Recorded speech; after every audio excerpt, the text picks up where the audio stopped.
अस्सलाम वालेकुम स्टूडेंट्स। आज का जो हमारा लेक्चर है इसमें हम lab number 13 introduction to Python programming DIT जो रेगुलर फर्स्ट सेमेस्टर है उसकी ये वीडियो सीरीज़ है।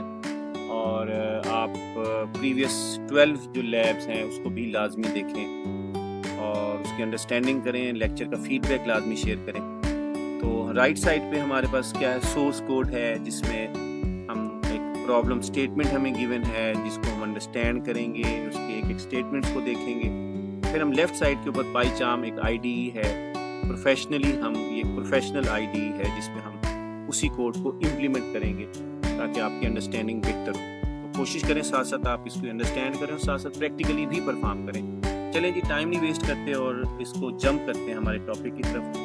अब इसमें हमारे पास जो है, write a program to print multiplication table of a given number while loop and for loop. एक प्रोग्राम बनाएं जिसमें आपने एक टेबल कैलकुलेट करनी है और एक गिवन नंबर होगा और उसके अकॉर्डिंगली आपने क्या करनी है, टेबल क्या करेंगे, कैलकुलेट करेंगे। ठीक हो गया, ये सिंपल है जी, इसको हम अंडरस्टैंड करते हैं। और फॉर एग्जांपल एक टेबल है 5 और 5 एक गिवन नंबर है, तो 5 की टेबल हम कैलकुलेट करते हैं। 10 है तो 10 की टेबल 1 से लेकर 10 तक हमने क्या करनी है, कैलकुलेट करनी। चलें जी, हम पहले हम इसको फॉर लूप से करते हैं। तो यहाँ पे सबसे पहले तो हमारे पास क्या है, हम यहाँ पे क्या लिखेंगे, एक यूज़र से एक नंबर हम इनपुट करवाएंगे और यहाँ पे एक नंबर है और ये हमारे पास इंटीजर में होगा और इनपुट का फंक्शन हम यूज़ करते हैं, ये एक टाइम ऑफ एग्जीक्यूशन पे यूज़र से इनपुट लेने के लिए होता है और हम लिखेंगे यहाँ पे एंटर अ नंबर, यहाँ पे लिखेंगे आप एंटर अ नंबर। अच्छा जी, और हमारे पास क्या है, उसके बाद हम नेक्स्ट जब मूव करेंगे तो अब हमारे पास क्या, हमने फॉर लूप यूज करना है, तो वो कैसे करेंगे उसको जरा देखते हैं हम। तो अब हमारे पास क्या है, एक जो है ना, यहाँ पे हमारे पास जो है एक हम फॉर एक लूप यूज करते हैं और लिखते हैं जी I है एक लूप कंट्रोल वेरिएबल है इन रेंज, एक रेंज का फंक्शन है। रेंज का फंक्शन हमें पता है कि हम फॉर लूप यूज करते हैं उसमें। अच्छा जी, अब ये जो लूप है चलेगा कहाँ से, 1 से स्टार्ट होगा और हमारे जब जाएगा जी 10 तक, 10 तक। मैं यहाँ पे 11 लिख देता हूँ। अभी तो आप फिलहाल यहाँ पे तो आप इतना करें, ठीक है जी। मैं इसको क्लोज कर देता हूँ, सॉरी कॉलन लगाता हूँ, साइंटेक्स का हिस्सा है। तो अब मैं लूप की बॉडी में क्या करूँगा जी, मैं लिखूँगा प्रिंट स्टेटमेंट। मैंने प्रिंट स्टेटमेंट लगाई और उसके बाद मैंने लिखा जी, और यहाँ पे मैं लिखूँगा जी नम वो नंबर है जो यूज़र इनपुट करेगा। उसके बाद मैं यहाँ लगाता हूँ मल्टीप्लिकेशन का सिंबल ऐसे डबल कोटेशन में।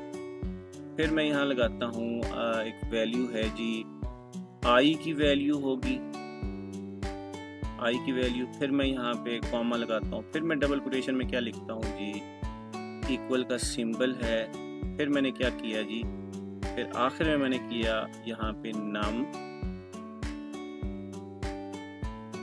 Multiply by I। अच्छा, ये प्रोग्राम की लॉजिक है जी, ये प्रोग्राम है हमारा कंप्लीट बन चुका है बच्चों। तो अब ये प्रोग्राम जो है ना, इसका मतलब ये है कि जो भी एक नंबर है फिक्स, अब यहाँ पे इसकी अंडरस्टैंडिंग करता हूँ। इसने चलना कितनी दफ़ा है, 10 दफ़ा चलना है। नम की वैल्यू 5 फिक्स है, यहाँ पे ये फिक्स रहेगा। ये स्टेरिक सिंबल है, ये भी हमारे पास फिक्स रहेगा। I की वैल्यू इनिशियली 1 है तो यहाँ 1 आएगा इस तरीके से। और उसके बाद इक्वल सिंबल यहाँ पे आएगा। नम की वैल्यू 5 है, I की वैल्यू 1 है, तो यहाँ पे पहला आइटरेशन पे 5 प्रिंट होगा। ये वैल्यू फिक्स रहेगी, मैंने आपको पहले बता रहा हूँ। नम की वैल्यू, मल्टीप्लिकेशन एक स्ट्रिंग है, ये भी फिक्स रहेगा। I की वैल्यू अब 2 हो जाएगी, इंक्रीमेंट होगा। अब नम मल्टीप्लाई बाय 2 क्या होगा, 5 मल्टीप्लाई बाय 2 10 आएगा। इस तरीके से ये चलता जाएगा 5 तक, और ये 5 हमारा फिक्स रहेगा। इसने 10 तक आपके पास चलना है और हमारे पास क्या आंसर आएगा, यहाँ पे 50 आंसर आएगा। तो इस तरीके से हम इसको कैलकुलेट कर सकते हैं। जैसे ही वैल्यू 11 होगी, लूप टर्मिनेट हो जाएगा। सिंपल है, जिस कोड को लिखते हैं और आपके सामने और इसकी वर्किंग करते हैं और यहाँ पे हमारे पास कोड पहले का लिखा हुआ है, मैं इसको इरेज कर लेता हूँ। एंटर नंबर, ये सही है, ये कोड आपने लिखना है, पहले ऑलरेडी लिखा हुआ है। अब मैं लिखता हूँ जी फॉर आई इन रेंज। कहाँ से लूप 1 से 11 तक आपके पास क्या टेबल होगा, 5 multiply by 1, 5 multiply by 2 up to 10 तक। और मैं यहाँ प्रिंट स्टेटमेंट लिखता हूँ बच्चों आपके सामने। यहाँ पे मैं नम की वैल्यू लिखूंगा, उसके बाद मैं डबल कोटेशन के अंदर स्टेरिक सिंबल लगाऊंगा, फिर मैं लगाऊंगा जी ये फिक्स रहेगा, फिर मैं यहाँ पे आई की वैल्यू प्रिंट करूंगा, फिर मैं लगाऊंगा डबल कोटेशन में इक्वल का सिंबल, फिर मैं कॉमा लगाऊंगा और मैं लिखूंगा आखिर में नाम मल्टीप्लाई बाय आई। तो देखो दिखने में छोटा सा कोड है। अब जरा देखिएगा, इसको हम रन करते हैं और आपके सामने है बच्चों। और इस कोड को रन करने से क्या होगा, मैं यहाँ लिखता हूँ फॉर एग्जाम्पल 5। अब जरा देखो आपके पास 5 का टेबल आपके सामने शो हो रहा है बच्चों। 5 मल्टीप्लाई बाय 1 5 है, 5 मल्टीप्लाई बाय 2 10 है, 3 इस तरह अप टू 10 तक। अच्छा अगर मैं यहाँ पे कर दूँ 16 तो क्या होगा, तो ये 16 करता हूँ तो ये 15 तक आएगा। 5 मल्टीप्लाई बाय 15 आखिर में होगा। अब जरा देखें यहाँ पे 5 मैं लिखता हूँ और 5 मल्टीप्लाई बाय 15। अच्छा अगर मैं यहाँ पे एक नंबर लिखता हूँ जी 20 का टेबल है, तो देखो ये 20 का टेबल आ गया। मतलब विद इन अ सेकेंड आपके पास कंप्यूटर आपको कितना काम करके दे रहा है। देखो ये टेबल आ गया। अब इसका मतलब है यूजर कोई भी नंबर लिखेगा बच्चों और वो नंबर आपके नम में स्टोर होगा और उसने फिर कहाँ तक चलना है ये आपने यहाँ पे डिसाइड करना है।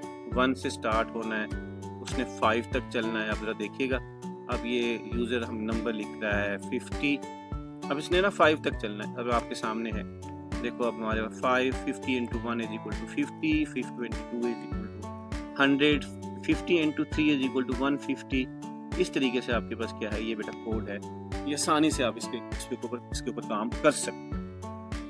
होपफुली आपको ये बेटा समझ आया होगा कि किस तरीके से जो है ना हम इसकी वर्किंग करते हैं। अच्छा उसके बाद अगर हम देखें यहाँ पे हमारे पास क्या है, इसी कोड को हम वाइल लूप में कन्वर्ट करते हैं। वाइल लूप में यही रहने दो, इसी को ऊपर वाली स्टेटमेंट है वो यही रहेगी। अब हमने ना इसको कन्वर्ट करना है वाइल लूप में। अच्छा वाइल लूप में कन्वर्ट करने के लिए हमें क्या करना पड़ेगा, एक नंबर लेना पड़ेगा लूप कंट्रोल वेरिएबल n, वो 1 है और मैं लिखता हूँ वाइल n लेस है या इक्वल है किसके, नम। तो यहाँ तक जाएगा और इसमें हमने लिखना है जी प्रिंट। वही स्टेटमेंट जो हमने वहां पे लिखी है सेम वही लिखेंगे हम यहाँ पे। नम है, कॉमा लगाएंगे, डबल कोटेशन में स्टेरिक सिंबल लगाएंगे, शिफ्ट के साथ 8 प्रेस करेंगे। अच्छा फिर बच्चों यहाँ पे किसकी वैल्यू होगी, अब n की वैल्यू होगी। अब i नहीं है, यहाँ पे मैंने n ले लिया। ये तो आपकी मर्जी के वेरिएबल्स हैं, जो भी कुछ करें, मेन चीज़ लॉजिक होती है। और मैं डबल कोटेशन में फिर इक्वल लगाता हूँ। फिर मैं यहाँ पे क्या लगाऊंगा, यहाँ पे मैं लगाऊंगा नम multiply by n। That's it. इसमें एक चीज रह गई है, इंक्रीमेंट। इंक्रीमेंट हमने लगाना है बच्चों। इसमें इंक्रीमेंट क्या है, इंक्रीमेंट हमारे पास होगा n प्लस इक्वल 1, अदरवाइज ये लूप इनफाइनाइट कभी खत्म नहीं होगा। अब ये हमारे पास जी प्रोग्राम हमारा बन गया है जी, इसको हम रन करते हैं। अब जरा देखिएगा इसका आउटपुट भी वैसे ही आएगा। और अब हमारे पास क्या है, एक नंबर है और नंबर कहाँ से जा रहा है जी, नहीं इसमें हम 10 तक जाएंगे। यहाँ पे ये 10 तक जाएंगे और ये फिक्स है 1 से लेके 10 तक। और अब जरा देखिएगा, मैं इसको दोबारा रन करता हूँ और 10 का देखें जी टेबल। अब जरा देखो आपके सामने नजर आया, ये 10 इंटू 1 इज इक्वल टू 10 और ये इस तरीके से आपके पास ये कोड बच्चों आपको नजर आ रहा है। ठीक है जी, इसको दोबारा रन करते हैं। मैं 5 लिखता हूँ तो 5 का भी ऐसे आ गया ये आपके सामने।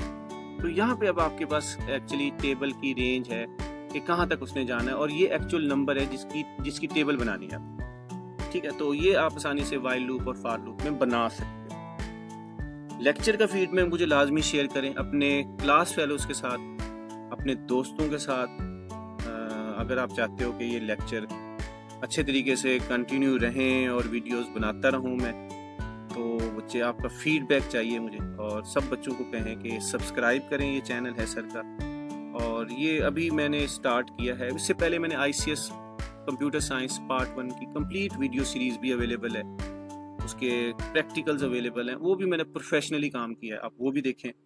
अपने फ्रेंड्स के साथ शेयर करें जो ICS पार्ट 1 में अभी जिन्होंने एडमिशन लिया है या जो एडमिशन का सोच रहे हैं, सबके साथ आप शेयर करें ताकि इस हमारी लर्निंग प्रोसेस इन्हेंस हो।